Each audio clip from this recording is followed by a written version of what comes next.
The fluorescent hum of the daily grind buzzed around me, a stark contrast to the chaotic silence that now defined my life. My name is Ember Sterling, and for 6 years, I'd poured every ounce of my energy into my graphic design career, fueled by the promise of a fresh start in Portland. The apartment lease confirmation for a loft downtown, glowing on my phone, was supposed to be my triumph. Instead, it felt like a sick joke, mocking me with its promise of independence. I should have known better than to believe anything would be easy when it came to my family. The shrill ring of my landline, a relic I kept solely for my mother, Elaine, shattered the fragile peace. "Ember, honey, you won't believe what happened." Her voice, laced with a familiar melodramatic urgency, vibrated through the receiver. I had just finished my last freelance commission, my small Brooklyn apartment now crammed with boxes, and was moments away from celebrating my imminent departure. This call, however, was my first warning. "Mom, what's wrong now?" I asked, bracing myself. I'd grown accustomed to her crises, a chipped nail, a dramatic breakup with her latest boyfriend, a forgotten bill. They were always someone else's responsibility to fix. "It's your brother, Jasper," she wailed, the sound tinny through the phone. He crashed the car. His car. Well, my car, really. And now, oh, Ember, it's totaled. Absolutely totaled." My heart sank. Jasper, always reckless, always someone else's burden. "And now," she continued, her voice gaining a desperate, breathless edge, "with my medical bills this month, and the repairs and the deductible I just had to, sweetheart. I canceled your apartment lease." The words echoed in the small apartment, stealing the air from my lungs. I sank onto a packed box, the cardboard protesting beneath my weight. You what?" I stammered, my voice barely a whisper, the phone feeling heavy in my hand. "I used your name, dear. Told them there was a family emergency," she said, her voice surprisingly calm now, almost smug. "You can't leave right now. We need you here, for Jasper. He's very fragile after the accident." Just then, Jasper's booming laughter erupted from the living room. He strode into the kitchen, his arms slung around his latest girlfriend, Tiffany, a half-eaten bag of artisanal potato chips in his other hand. He didn't even glance at me. "Hey, Mom, did Ember get the message? Perfect timing, sis." He smirked, his eyes on his phone. "You're still covering my therapy for the trauma of the crash, right? And maybe a new set of tires for the rental. 6 years of picking up the pieces, of just until Mom gets back on her feet, and Jasper just needs a little push," flashed before my eyes. 6 years of watching my dreams gather dust while they lived in a perpetual state of entitled denial. The graphic design portfolio I'd painstakingly built, the vision of my own art studio in Portland, all felt like distant fantasies. "You had no right to do that," I finally choked out, my voice thick with a sudden, overwhelming fury. "I had every right, Ember," Mom snapped, her voice hardening, regaining its imperious edge. "I'm your mother and family looks out for family. Always. Jasper's going through a tough time, he needs support, financial and emotional." Jasper, still oblivious, chuckled at something on his phone. "Besides, what's so great about Portland? You've got a perfectly good life here, a great job." "A job that pays for his car insurance?" I retorted, my voice rising. "And your endless prescriptions, and the mortgage, and the new patio furniture, and his therapy?" "Exactly," Mom said, swaying slightly as she stood, a glass of Pinot Grigio now in her hand. "We're a team. We lean on each other. You can't just abandon us for some selfish, creative dream you've cooked up." Looking at them, Mom in her new silk pajamas that undoubtedly cost a fortune, Jasper in his limited edition sneakers I knew he couldn't afford, I saw the blatant manipulation, stark and ugly. The anger was a cold, hard knot in my stomach. "I'm going to bed," I said quietly, turning away before they could see the raw rage twisting my face. "Ember," Mom called after me, her voice sharp and demanding. "Don't you dare walk away when I'm talking to you." I closed and locked my bedroom door, pressing my forehead against the cool wood, trying to control the tremor in my hands. My phone was still clutched in my hand. I pulled up a photo I'd taken discreetly a few weeks ago. The house deed, Mom's name solely on a property I'd poured over $150,000 of my own earnings into for repairs, renovations, and property taxes for years. She had been so confident I'd never leave, she hadn't even bothered to add me. Just her and Jasper, living in a house I maintained but had no legal claim to. A text from Jasper buzzed my phone. Seriously, Em, lighten up. We're a family, you always come through. Get us out of this jam. I scoffed. I opened my laptop, pulling up utility accounts, electricity, gas, water, internet, all in my name, all paid meticulously from my meager freelance earnings.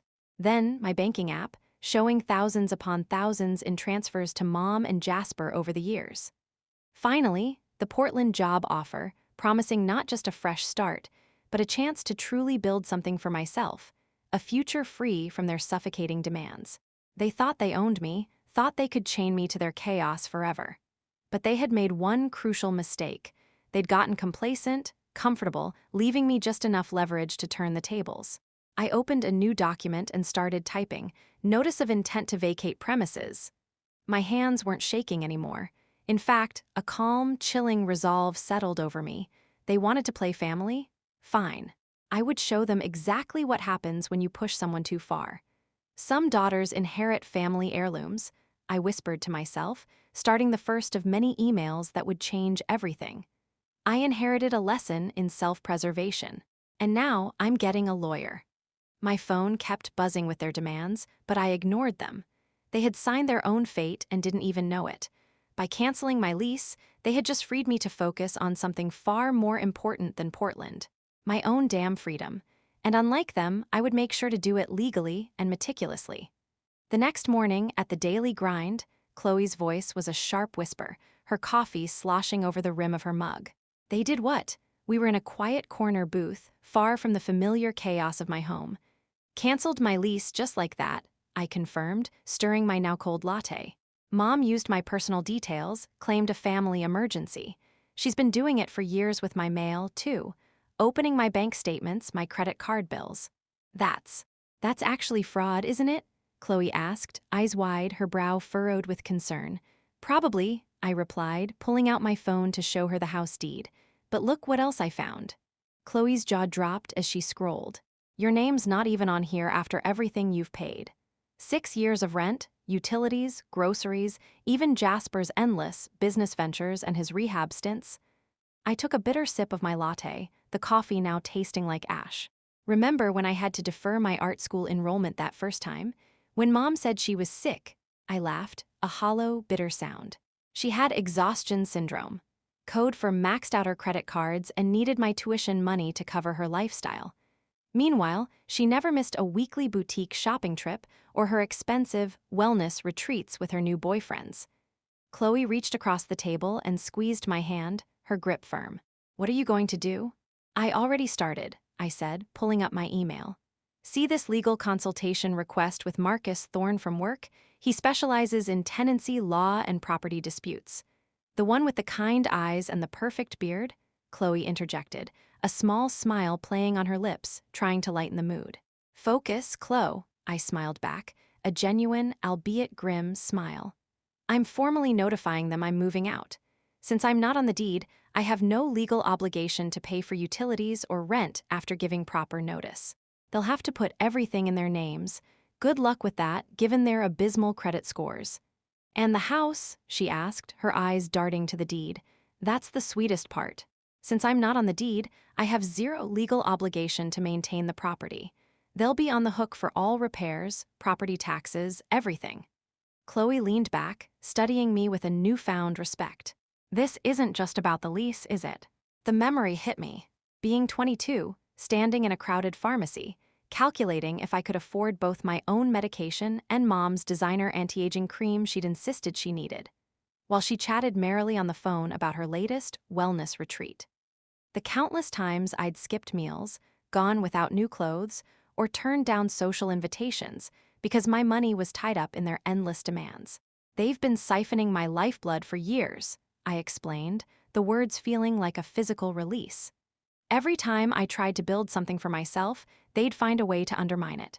Every time I saved, they'd find a new emergency to drain it. My phone buzzed. A text from Jasper. Dude, my car insurance is due tomorrow. $800. You got it, right? It's my only way to get to auditions. Delete, I muttered, swiping it away without a second thought. He bought that expensive car knowing I'd cover it, didn't even ask. Miss Hayes? A calm, authoritative voice made me look up. Marcus Thorne stood there, a sleek leather briefcase in hand, his beard perfectly groomed. "I got your email. Do you have a moment?" "Perfect timing," I said, gesturing to the empty chair. "What's the verdict?" He pulled out some papers, his movements precise. "It's quite clear, actually. Since you're not on the deed, you can simply serve them a notice of intent to vacate. You have no legal responsibility for the property, utilities, or any outstanding debts they've accrued under their names." He adjusted his glasses, his gaze thoughtful. "As for their claim of a verbal agreement without written documentation, it holds no weight in court. You're effectively a non-paying guest, and you have every right to leave." He paused, his gaze thoughtful, studying my face. "Are you sure you want to proceed with this, Ember? Family situations can get complex. Messy." I thought about Mom's manipulative tears, Jasper's entitled demands, all those years of emotional and financial blackmail disguised as love.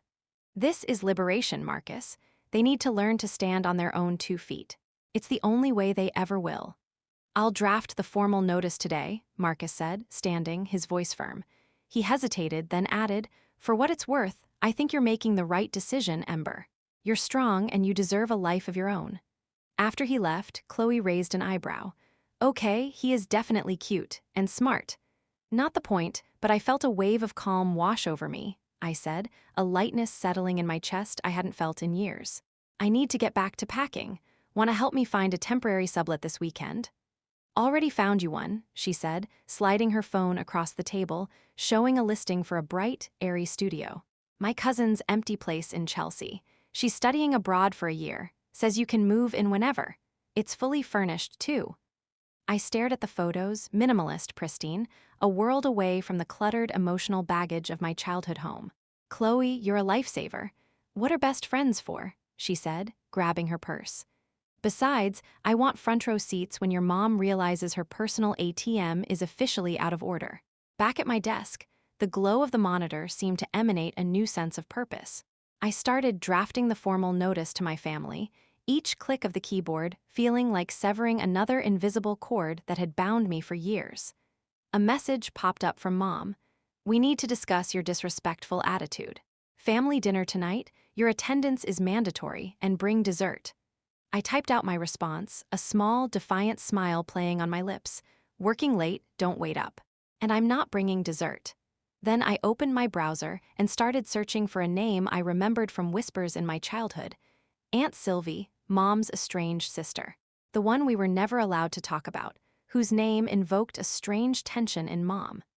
If anyone knew the full truth about my family's financial history, if anyone could shed light on Dad's side of the family, it would be her. My phone lit up with another demanding text from Jasper about a new investment opportunity he needed seed money for. I turned it face down, focusing on my search. They wanted to play games with my future? Fine. But they were about to learn that some games end with the house of cards collapsing. I planned to watch it fall, and then build my own, stronger foundation. The official notice of intent to vacate arrived at the house on a Wednesday. I heard Mom's primal screech from my bedroom, a sound that could curdle milk, followed by thunderous footsteps up the stairs, shaking the old house. "What is this, Ember?" She burst through my door, waving the document like a flag of war. "It says you're vacating the property in 30 days. What fresh hell is this?" I didn't look up from my laptop, pretending to be engrossed in a design project. "That's right, Mom. I'm moving out. The 30 days starts today. Don't be ridiculous. Fix this, Ember. You know I can't handle all these bills on my own. You know how expensive Jasper is." "No," I said, my voice calm, flat. "I'm not fixing it. I'm formally removing myself from all financial obligations to this household. Since my name isn't on the deed, I have no legal responsibility. You and Jasper are on the deed. You can handle the expenses yourselves now." Her face, usually flushed with wine or anger, paled dramatically. "We can't afford." "That sounds like a you problem, Mom," I interrupted, finally meeting her eyes, my gaze steady and unyielding. "Maybe cut back on the luxury spending, or get a job that actually pays the bills." She grabbed my arm, her grip surprisingly strong, her nails digging into my skin. "You ungrateful little. Take your hand off me, Mom," I said quietly, my voice deadly calm. "Or I'll call the police and report you for assault. I have your past behavior on video now." She recoiled as if I'd slapped her, her eyes widening in a mixture of shock and fear. "I'm your mother," she wailed, her voice cracking with indignation. "And I'm not your personal bank account or your emotional punching bag," I finished, a strange sense of power surging through me. The landline started ringing downstairs, a relentless, insistent sound. Probably a bill collector for one of the utilities, all still in my name.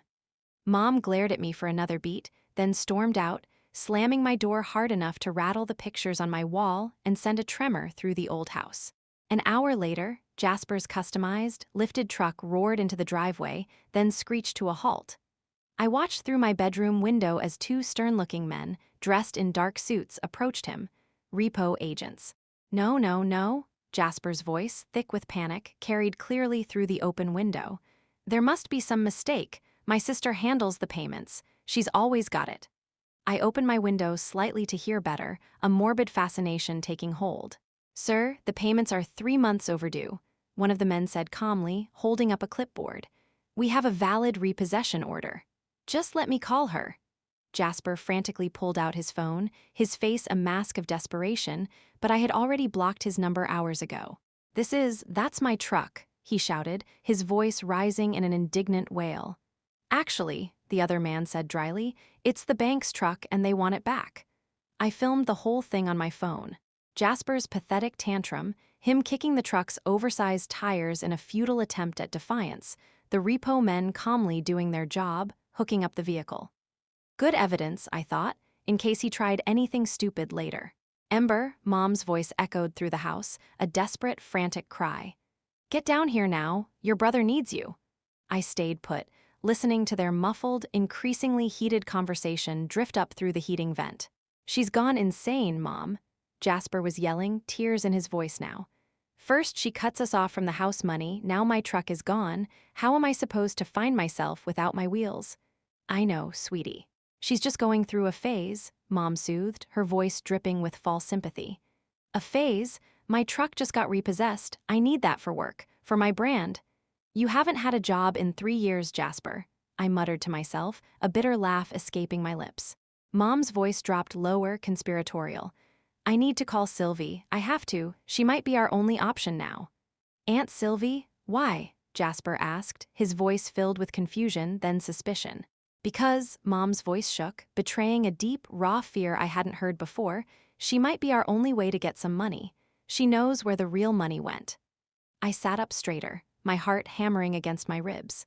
Mom never mentioned her sister. The last time I'd asked about Aunt Sylvie, I'd been sent to my room for a week, and Mom had gone into one of her infamous silent treatments. My phone buzzed. A text from Chloe. "Your boxes are all at my cousin's studio. Keys are at my place whenever you're ready. It's cozy, perfect for your art." Freedom was so close I could almost taste it, a sweet, intoxicating promise. But first, I needed to know what Mom was hiding about Aunt Sylvie, and the real money. I crept downstairs, staying just out of sight of the kitchen where Mom was on the phone, her voice barely a whisper. "Sylvie, please," she pleaded, desperation raw in her tone. "I know we haven't spoken in years, but yes, it's about the trust." "No, she doesn't know yet. Sylvie, you can't tell her about the inheritance. It would ruin everything." "Inheritance? What inheritance?" My mind raced, piecing together fragments of half-forgotten conversations, of Dad's cryptic warnings before his accident. "Sylvie, please, I needed that money. Jasper was just a baby. And after Ben, yes, I know it was meant for Ember's art school, but I was struggling. I was in debt. I was trying to keep us afloat." My hand flew to my mouth, stifling a gasp. The pieces started falling into place with a horrifying clarity. Dad's death when I was 13, the mysterious art school fund that had vanished without a trace, Mom's sudden influx of expensive new things, her almost manic spending sprees that followed. "Sylvie, if you tell her, I'll deny everything. There's no proof. I swear to God, Sylvie, I'll ruin you. You won't have a dime either. Hello? Sylvie, are you there?" I heard a click, then a dial tone. Sylvie had hung up. I backed away silently, my mind reeling. There had been money, my father's legacy, and Mom had stolen it. Back in my room, I pulled up my search for Aunt Sylvie again. This time, I had a much clearer idea of what I was looking for. A hesitant, almost timid knock at my door made me jump. Jasper's voice was thick with fake remorse and a pathetic whine. Please, I need my truck back. I'll lose my whole life without it. I need a car for my acting gigs, you know this. What life, Jasper? I muttered under my breath, my voice laced with venom. You're nothing without us, Ember, he shouted, his facade of remorse crumbling into familiar, entitled rage. You hear me? Nothing, you're selfish, you're a cold-hearted witch. I waited until his pathetic cries and stomping footsteps faded, then opened my email. Subject line, Dear Aunt Sylvie, sometimes the best revenge isn't served cold. Sometimes it's served with irrefutable proof. The official foreclosure notice appeared on our front door like a grim prophecy, replacing the eviction notice that had expired days ago. I heard Jasper rip it down, followed by Mom's primal scream that rattled the very foundations of the house. Ember! I stepped out of my room, my laptop tucked securely under my arm. Yes, Mom. Mom thrust the crumpled notice in my face, her hand trembling. What is this? It says the bank is taking the house. We're going to be homeless. Homeless, Ember. Your fault. Looks like a foreclosure notice, Mom, I said calmly, stepping around her. It's what happens when you don't make mortgage payments for months. You were supposed to handle it. Don't you dare play games with me? Her voice shook with a furious tremor. Fix this now, your name is on this house. Actually, no. I kept my voice level, pulling out my phone and showing her the deed again. My name isn't on the deed, remember? You and Jasper signed it yourselves. You're responsible for the payments. You've been paying them out of the goodness of my heart, not legal obligation. I simply stopped paying your bills. Her face, already pale, drained of all color. We can't afford. That sounds like a you problem, Mom, I interrupted, finally meeting her eyes, my gaze steady and unyielding. Maybe cut back on the luxury spending. Or get a job that actually pays the bills for once in your lives. Jasper charged up the stairs, his face a mottled red, his eyes wild with rage. You manipulative little you bitch. Careful, Jasper, I warned, raising an eyebrow. Assault charges won't look good on your increasingly long rap sheet, especially now that the police have a file on you. We're family, Mom wailed, her mascara streaming down her face, creating dark streaks. You can't do this to family. Family, I laughed, a bitter, hollow sound. Was it family when you stole my inheritance, my art school fund, the one Dad left for me when he died? The words hung in the air, a devastating accusation. The color drained from her face even further. What? What are you talking about? Oh, did you think Aunt Sylvie wouldn't tell me about the trust Dad left for my education? Jasper looked utterly confused, glancing between Mom and me. What trust fund? What inheritance? The one Mom emptied when I was 13, I said, turning to her, my voice clear and strong. Want to tell him, or should I tell him how you gambled it away and spent it on yourself? You don't understand, she whispered, her voice barely audible, clutching her chest. We needed that money. For what? Your endless spa treatments? Jasper's endless business ventures that never materialized. I opened my laptop, showing them screenshots of my bank statements, highlighting the massive transfers I'd made over the years, the direct deposits to her accounts, the payments to Jasper's credit cards. Look at these transfers. Thousands every month for years while I worked myself to the bone, canceled my dreams, gave up my own future. My money supporting your frivolous lives. You're nothing without us, Jasper shouted, his face contorted in rage, trying to intimidate me. Who do you think you are, Ember? You're nothing without our support. I'm someone who's done being your personal bank, I said, starting down the stairs, my head held high. You have 25 days to vacate. I suggest you start looking for actual jobs and a new place to live. Mom grabbed my arm again, her grip desperate, her eyes pleading. If you do this, you'll regret it. I'll tell everyone what an ungrateful daughter you are. You'll be alone. Go ahead. I pulled free, my voice steady, my heart surprisingly calm. Tell them how you stole my inheritance. Tell them how you forced me to drop out of art school. Tell them everything. I'm sure they'll believe you. I'm your mother, she wailed, collapsing onto the stairs. No, I reached the front door, my hand on the knob. You're my personal case study in manipulation. And now, you're just a former occupant. At my office, the next day, I found Marcus Thorne waiting at my desk with a steaming cup of Earl Grey, precisely how I liked it. Heard you might need this, he said, offering it with a knowing smile. That obvious, huh? I asked, a weak smile forming on my lips. You look like you've been to war, he replied, perching on my desk edge. How are you holding up? I told him everything. The final eviction notice, the repo men, the raw confrontation with Mom and Jasper, and finally, the shattering revelation of the stolen inheritance and Dad's true wishes. His expression darkened with each detail.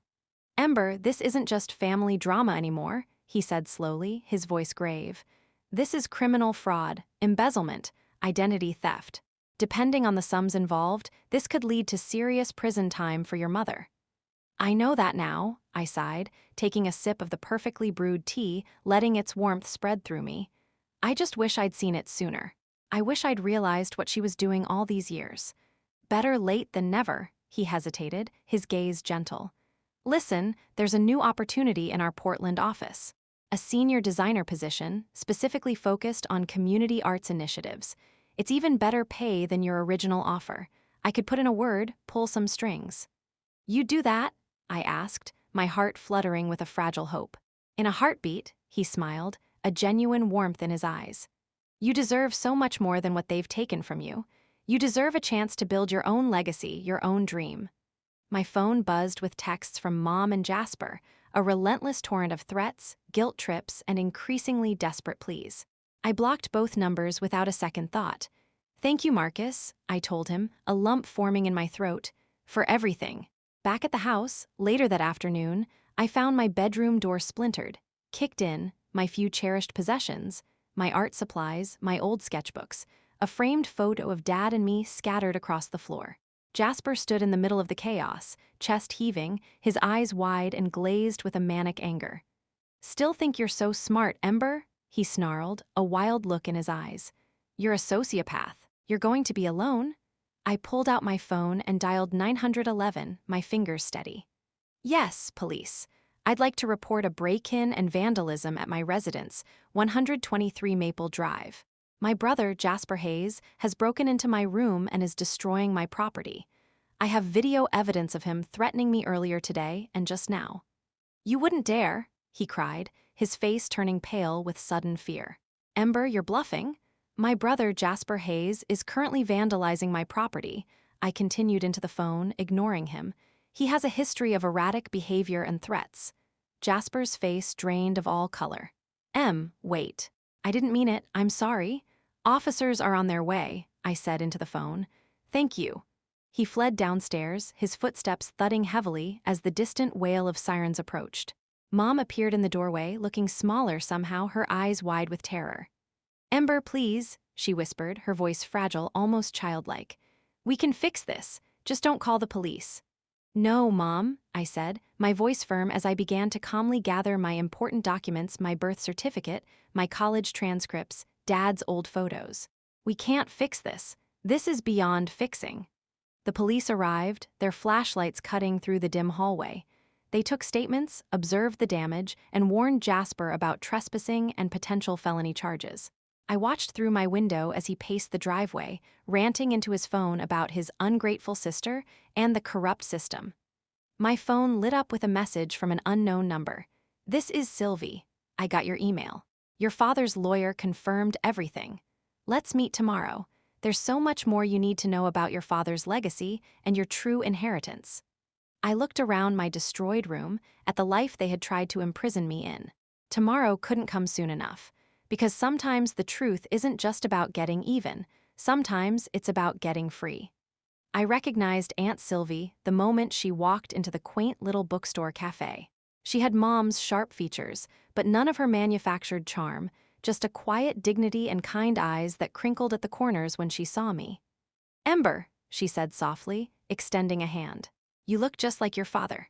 Mom hates that people say that, I replied, a small, weary smile forming. Your mother hates a lot of things that remind her she's not in control, Sylvie said, placing a worn leather-bound journal on the table. It was thick, full of brittle pages. This was your father's, his personal business ledger. He trusted me with it years ago, knowing your mother. My coffee went cold as she opened the journal, revealing not just financial records, but meticulous architectural sketches, blueprints, and heartfelt notes. Your father didn't just have a trust fund for you, Ember, Sylvie explained, her voice low and steady.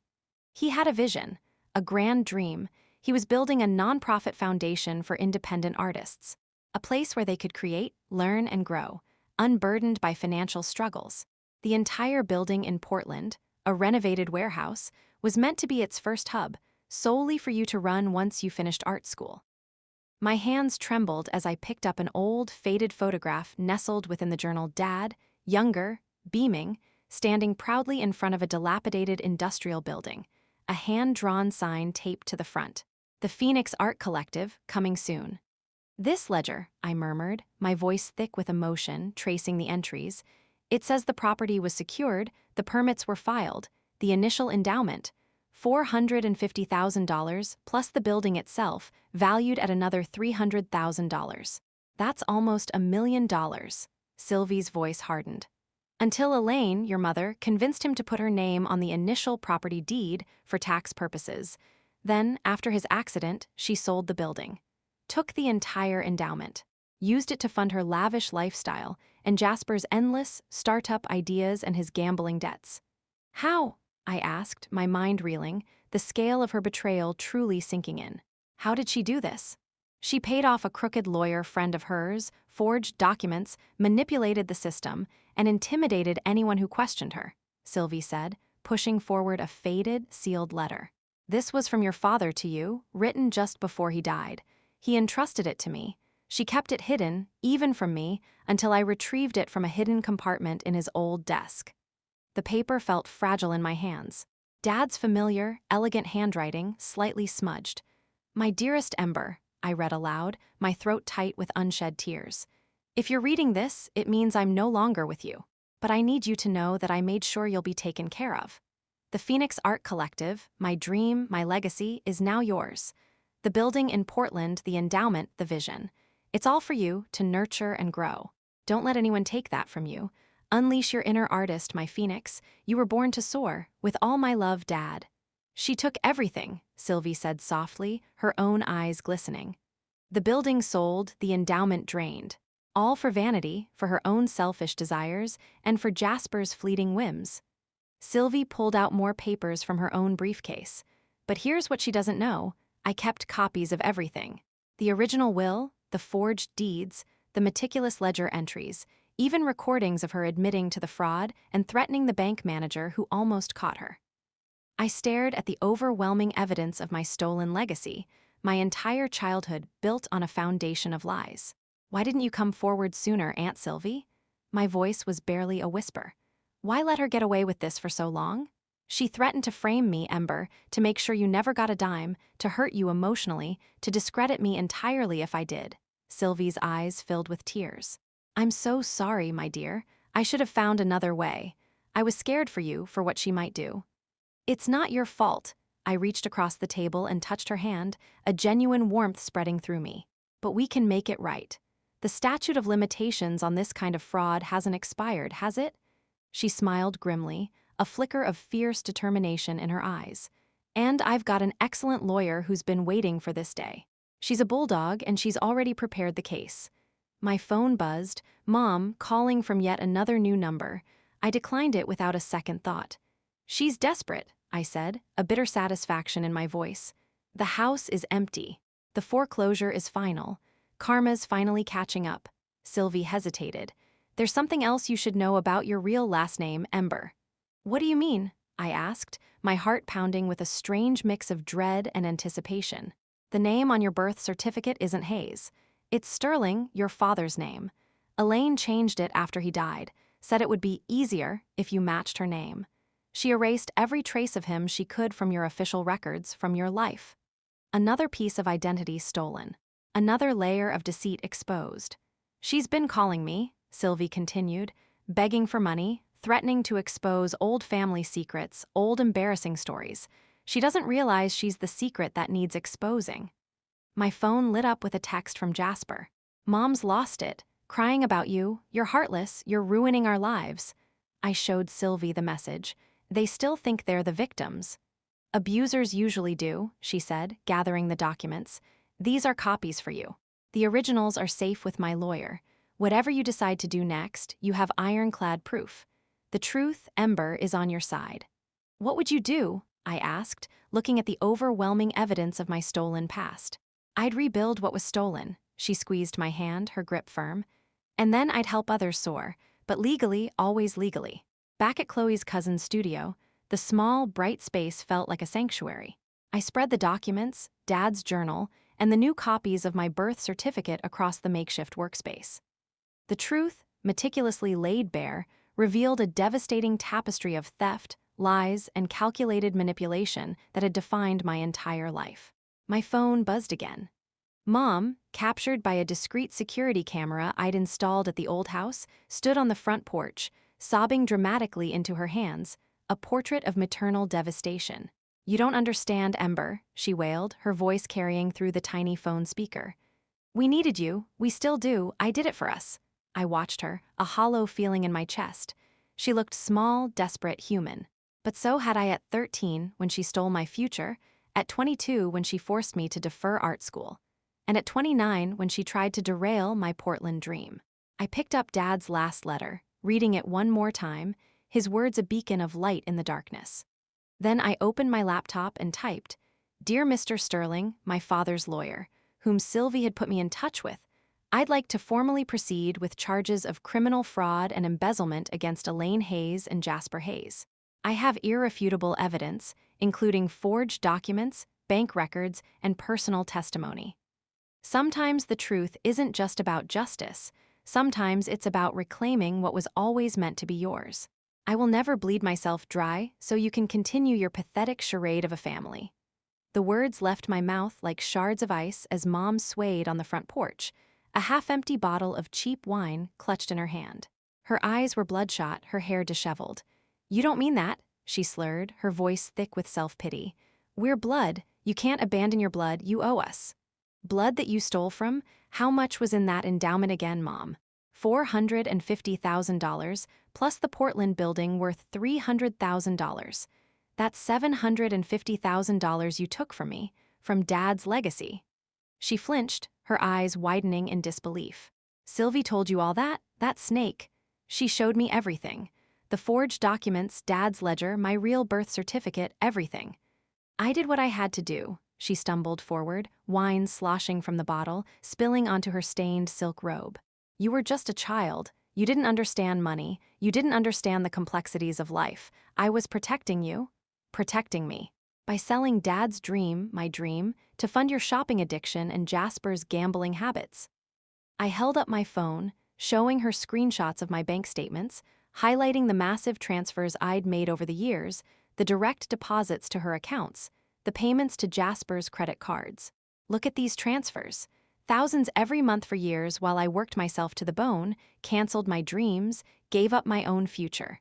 My money, supporting your frivolous lives, your lies." A car door slammed. Jasper emerged from a lift looking disheveled, his eyes red-rimmed and wild. "Mom, why are you out here? You're a mess. Ember, what did you do to her?" "Your sister," Mom spat, pointing a trembling finger at me, "is destroying this family. She's unhinged, she's betraying us." "No," I held up my phone, showing them both the legal documents Marcus had prepared, the ones Sylvie's lawyer had just filed. "You did that when you stole my inheritance, my father's legacy. You did that when you drove me to the edge." Jasper's face twisted in disbelief. "You're lying. Ember, you're a pathological liar. You're making this up." "Am I?" I said, my voice cutting through the air. "Ask Mom where your luxury truck payments really came from all these years. Ask her where she got the money for her endless wellness retreats and plastic surgery." "Shut up," Mom screamed, her voice cracking. She threw the wine bottle with surprising force. It shattered against the wall beside me, splattering red wine like blood across the stucco. I pressed record on my phone, capturing the moment. "That's assault, Mom. Want to try for more charges besides fraud and embezzlement?" "Charges?" Jasper's voice cracked, fear finally seeping into his tone. "What charges?" "The ones Sylvie's lawyer filed this morning," I said, stepping back as Mom lunged forward, her hand outstretched to claw at me. "Criminal fraud, identity theft, embezzlement from a minor's trust, and now, potentially, assault." "You wouldn't dare," Mom shrieked, her eyes wide with desperate fury. "Watch me," I turned to leave. "You have no legal right to this property. The bank is taking it. I suggest you start looking for actual jobs and a new place to live, because your free ride is over." "Jobs?" Jasper laughed, a chilling, hollow sound, almost a sob. We don't do jobs, we're above that. Not anymore. Now you're just unemployed, soon to be homeless, and facing felony charges. At my office, the next day, Marcus Thorne waited at my desk with a steaming cup of Earl Grey. Heard you might need this, he said, offering it with a knowing smile. That obvious, huh? I asked, a weary smile forming. You look like you've been to war, he replied, perching on my desk edge. How are you holding up? I told him everything that had transpired. The final, dramatic confrontation, Mom's desperate cries, Jasper's pathetic rage. Ember, this is huge, he said slowly, his voice grave. This isn't just fraud. It's a systematic dismantling of your father's entire life's work. Your mother could face significant prison time. Jasper, since he was technically a minor when the bulk of the fraud occurred, they're pushing for probation and mandatory restitution if he can ever get a job. I pushed my food around, no longer hungry. Is it wrong that I feel nothing, just a sense of calm almost? After what they did, Ember, Marcus gently touched my hand, his touch reassuring. You're allowed to feel whatever you need to feel. You're allowed to want justice. You're allowed to be free. My phone buzzed with texts from Mom and Jasper, a relentless torrent of threats, guilt trips, and increasingly desperate pleas. I blocked both numbers, their power over me now completely nullified. Thank you, Marcus, I told him, a lump forming in my throat, for everything you've done to help me. The senior designer position in Portland, Marcus said suddenly, his voice changing, becoming brighter. It's yours if you want it. They're incredibly impressed with your portfolio, especially your work on the Phoenix Art Collective concept. It's a perfect fit for you, for what you want to do. He hesitated, then added, and I'm considering relocating to Portland myself. The firm is opening a new branch there, and I've put in for a transfer. My heart skipped a beat. You are? Seriously? If you say yes to the job, Ember, he confirmed, his eyes warm and direct. Before I could respond, my phone lit up with an alert from my old house's security camera. Jasper was at the curb, loading a final duffel bag into a cab. His face was unshaven, his clothes wrinkled. They're actually leaving, I whispered, a strange mixture of relief and disbelief washing over me. It's really over. I watched through the camera as Mom appeared, clutching a tattered old family album to her chest, her shoulders shaking. Look, I said, the old station wagon's gone. She must have sold it for gas money, or something. Are you okay? Marcus asked, his voice soft. I searched for the word, a profound sense of lightness settling over me. Free. Finally, a notification popped up. Someone had left something on my old front porch. I switched cameras. Is that, Marcus squinted at the screen, your old art school portfolio? The one Mom always said she lost? The one she always kept in her closet, taunting me with it, I murmured, a fresh wave of realization washing over me. She's leaving it behind now. She doesn't care about my art. She never did. Wanna go get it? He offered. I thought about the sketches, the dreams, the beginnings of my artistic journey locked inside that portfolio. The pain, the promises, the betrayals it represented. No, I said, a firm resolve in my voice. Let her keep it. I'm done living in the past. I'm done with that version of me. Marcus smiled, a gentle, understanding smile. Portland's looking better every minute, isn't it? You know what? I closed the security app, turning away from my old life, from the broken house and the broken family. It really is. My phone buzzed one last time. A text from Mom. You'll regret choosing your art over your family. You'll be alone and miserable. I typed back, you forced me to make that choice, Mom. The difference is I'm choosing myself now. And I'm choosing my art. And I'm not alone. Then I turned off my phone, took Marcus's hand, and walked toward my future. Because sometimes the happiest endings aren't about forgiveness or reconciliation. Sometimes they're about taking back what was always yours. Your name, your passion, your right to create your own destiny, and to finally be free. My new passport felt empowering in my hands, a tangible symbol of a new beginning. Ember Sterling, it read. My father's name restored, my artistic identity reclaimed. The Portland-bound flight was called for boarding in an hour. Last chance to bail, Chloe teased, sliding into the airport lounge seat across from me, a wide grin on her face. Not a chance. I showed her the latest email from Sylvie's lawyer. Mom took the plea deal, minimal jail time, largely due to her age and mental distress, but significant financial restitution, which she'll probably never pay. And Jasper? Probation, mandatory counseling, and he's living with our second cousin, working as a janitor at a local hardware store. Apparently, he's actually learning what a real job is. I smiled, a genuine, joyful smile. He's working for the first time in his life. Marcus appeared with a fresh batch of lattes for all of us, his presence a comforting warmth beside me. Final boarding announcement coming soon. You ready for this, Ember? Before I could answer, my phone buzzed with a text from Sylvie. Meet me at security. There's one last thing you need to see. Something your father wanted you to have now that you're ready. We found her waiting by the TSA line, holding a beautifully crafted wooden box, inlaid with intricate designs. This was your father's, Ember, she said, handling it like something precious, a relic from a sacred past. Noelle hid it in a safe deposit box she used for her gambling winnings, but the police found it during their investigation. My hands trembled as I opened it. Inside lay a collection of meticulously organized documents, more of Dad's architectural sketches, blueprints for what looked like an entire art campus, and a sealed letter with my name, My Phoenix, elegantly written on it. He wrote this the day he incorporated the Phoenix Art Collective, Sylvie explained, her eyes misty with emotion. It was meant for you when you took over the foundation. He knew, Ember. He knew. The letter was dated exactly 16 years ago, his familiar, elegant handwriting still vibrant, almost leaping off the page. My dearest Ember, I read aloud, my voice thick with unshed tears. If you're reading this, it means I'm no longer with you. But I need you to know that I made sure you'll be taken care of. The Phoenix Art Collective, my dream, my legacy, is now yours. It's more than just a building. It's a place where artists can find their voice, where creativity can flourish unburdened by commercial pressures. The Portland building, the endowment of $450,000 I built, the vision, it's all for you to nurture and grow. Don't let anyone dim your light, my Phoenix. Don't let anyone clip your wings. You were born to soar. With all my love, Dad. Attached was a beautiful, large-format photograph I'd never seen. Dad, younger, vibrant, standing proudly in front of the fully renovated Portland building. The Phoenix Art Collective, sign gleaming brightly, a masterpiece of modern design. Wait, I looked at Marcus, a gasp escaping my lips. The Phoenix Art Collective. That's the foundation you're relocating to manage in Portland? The one I'm supposedly interviewing for? He grinned, his eyes sparkling with a mixture of mischief and pride. The one you're about to be the executive director of your own family's foundation, Ember Sterling. Sylvie told me last week, Chloe admitted, pulling out her phone.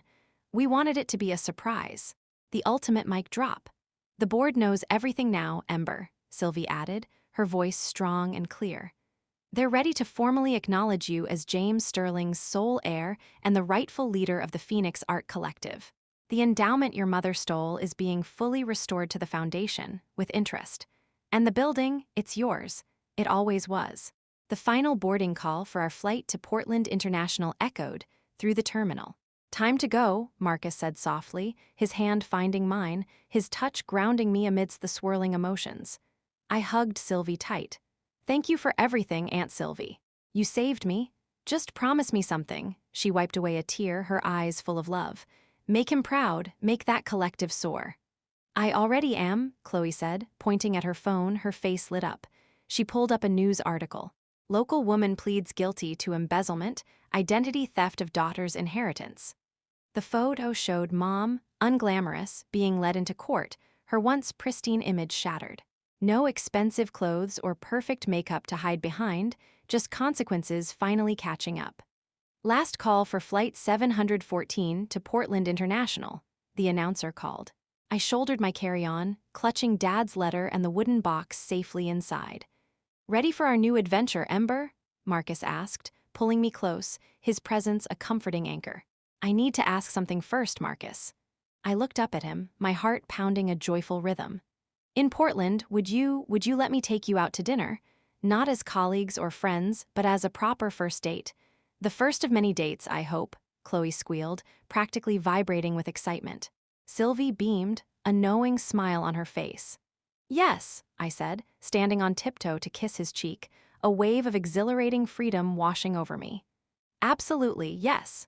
We went through security together, leaving behind the wreckage of my past, the shattered remnants of a family that had tried to steal my future. No more manipulation, no more theft, no more chains disguised as family ties. At the gate, I turned to take one final, lingering look at the concrete and glass of the terminal, a symbol of the world I was leaving behind. My phone lit up with a message from Jasper.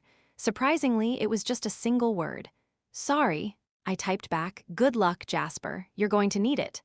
Then I turned off my phone, took Marcus's hand, and walked toward my future, toward the gate. Because sometimes the happiest endings aren't about forgiveness or reconciliation. Sometimes they're about taking back what was always yours. Your name, your purpose, your passion, your right to create your own destiny, and to finally be free. "Ready for takeoff, Ember Sterling?" Marcus asked as we settled into our seats, the engines roaring to life, vibrating through the fuselage. I looked out the window at the city lights twinkling below, thinking of Dad's words, the promise of his vision. "You were born to soar." "You know what?"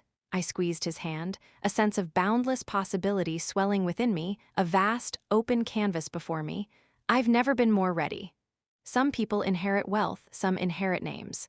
I inherited a dream, a fire, a legacy that no one could extinguish, not even the people who should have fanned my flames. And now, finally, I was free to make it soar.